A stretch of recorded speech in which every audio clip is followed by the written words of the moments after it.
Today I'm going to show you the operation of our gravity feeder packer.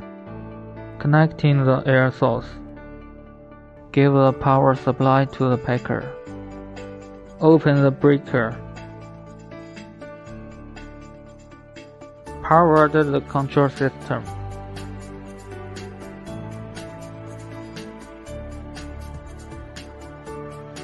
Press start.